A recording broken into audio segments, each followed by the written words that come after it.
The influence of empires, the pattern. History never repeats itself exactly, yet the pattern is unmistakable. Empires don't fall when they're weak, they fall when the world quietly stops believing in them. No explosions, no dramatic turning point, just a subtle shift no one notices until it's irreversible. In this video, we explore the hidden signals, the silent warnings, and the eerie rhythm that has shaped every rise and fall for thousands of years. If you think influence collapses suddenly, you're about to see how it really happens, slowly, invisibly, and then all at once. Make sure to watch the entire video to find out and why it still matters today. If you want to know more about behavioral finance and panic psychology, don't forget to subscribe for more upcoming videos. When influence stops working. It doesn't start with a battle or a collapse, or a headline. It starts with something quieter, a request that goes unanswered, a warning that's acknowledged, then ignored. Expectation that used to trigger action, now met with delay. At first it feels temporary, a misunderstanding and a one-off hesitation, but hesitation spreads. An ally starts asking questions instead of agreeing. A partner waits instead of committing. A smaller power tests a boundary and watches carefully. Nothing dramatic happens, and that's exactly the problem, because influence only works when others believe it will. The moment that belief weakens, power becomes heavier to carry and harder to use. History shows this moment again and again, not as a sudden collapse, but as a realization. The world no longer responds automatically, and once that realization sets in, the decline has already begun.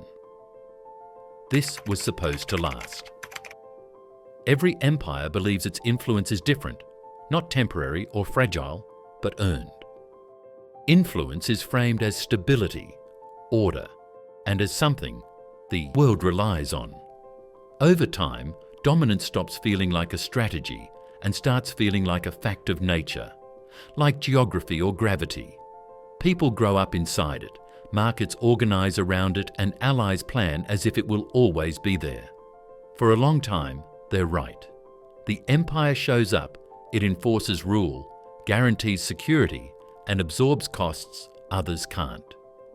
Success reinforces the belief that influence is permanent, that challenges are noise, and that resistance is temporary. This is the most dangerous phase, because when power feels inevitable, it stops being carefully managed. It stops being renewed, it starts being assumed. What is assumed is rarely protected, and that's when influence begins to decay, quietly and out of sight. How influence really rises. Empires rarely begin as conquerors, they begin as solutions. They bring order where there is chaos, security where there is uncertainty, rules where there is fragmentation. For example, the Roman Empire didn't dominate its world through force alone. It built roads, standardized law, and protected trade. Second example, we can look at the British Empire. The British Empire didn't expand on firepower alone.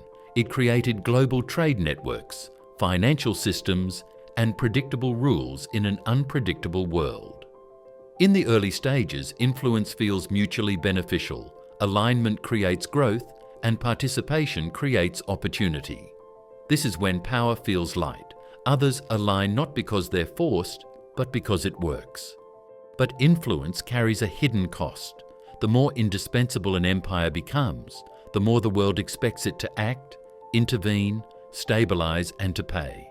Slowly, leadership turns into obligation, when reach becomes a burden. Influence expands faster than capacity. That's the turning point. Every guarantee creates a dependency. Every dependency creates a responsibility. And every responsibility creates a cost. At first, those costs feel manageable. The empire is wealthy, its systems are strong, its confidence is high, but influence doesn't scale cleanly. Commitments spread across regions with different histories, risks, and priorities. Crises overlap and attention fragments. The empire becomes the default responder, even when it didn't create the problem. Pulling back now feels dangerous because withdrawal looks like weakness, and weakness invites challenge. So commitments expand instead of contract. What once projected strength now quietly drains resources, focus, and political will. This is where influence becomes heavy, not because others resist it, but because too many rely on it. The empire is no longer shaping events, it's reacting to them, and reaction is always more expensive than leadership. The fragility no one admits. From the outside, everything still looks impressive. Bases remain, alliances hold, institutions function, but influence isn't measured by presence. It's measured by belief, and belief is eroding. Costs rise faster than returns. Local. Resistance increases. Smaller powers test limits more often. Each challenge seems manageable on its own. That's what makes the pattern hard to see. Internally, debates intensify. Resources stretch thinner and decisions slow down. Publicly, confidence remains absolute. Admitting limits feels dangerous because influence depends on the perception of control. So weaknesses are hidden behind language, setbacks are reframed, and warnings are postponed. The empire keeps moving forward, not because it's strong, but because stopping feels impossible. This is the fragile phase, where influence still exists, but only if nothing goes wrong, only if no crises overlap, and if belief holds. History shows that this balance never lasts. Denial at full volume. As fragility grows, confidence gets louder. Officials emphasize strength. Media highlights resilience. Criticism is dismissed as misunderstanding or hostility. Every challenge is framed as proof of importance. If we weren't relevant, they wouldn't push back. This is denial refined into strategy. Allies hesitate, but are reassured and warned. The public is told the system is stable. Over time, decision-makers begin to believe their own messaging, because questioning it now would mean confronting limits they're not ready to accept. So the empire doubles down. More commitments, visibility, and more promises. History repeats this moment relentlessly.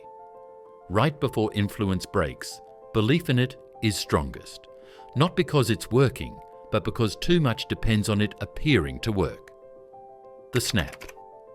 The break doesn't come everywhere, it comes somewhere. One ally refuses, one region disengages, one challenge goes unanswered, and the world notices. Not because the event is dramatic, but because the response is restrained. Others begin to calculate, not intentions, but limits. Influence that once felt automatic now feels negotiable. The empire still exists, its power is still real, but the spell is broken. Once inevitability disappears, influence contracts quickly. Others hedge, alternatives emerge, and neutrality becomes attractive. This is how influence collapses, not with a fall, but with a fade. The pattern revealed.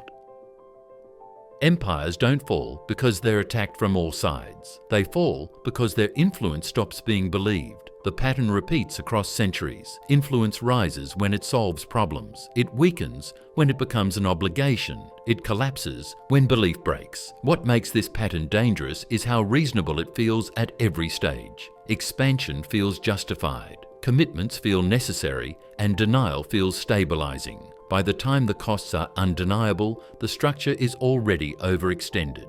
History doesn't punish empires for being evil, it exhausts them for being everywhere. Why this still matters. Influence is not permanent, it must be renewed, restrained, and sometimes surrendered. Empires that mistake momentum for permanence always reach the same moment. The moment when the world no longer responds the way it used to. This isn't a prediction. It's a pattern, and the most dangerous phase of influence isn't collapse. It's confidence, because confidence delays recognition, and recognition always comes too late. If you want to know more about behavioral finance and panic psychology, don't forget to subscribe for more upcoming videos.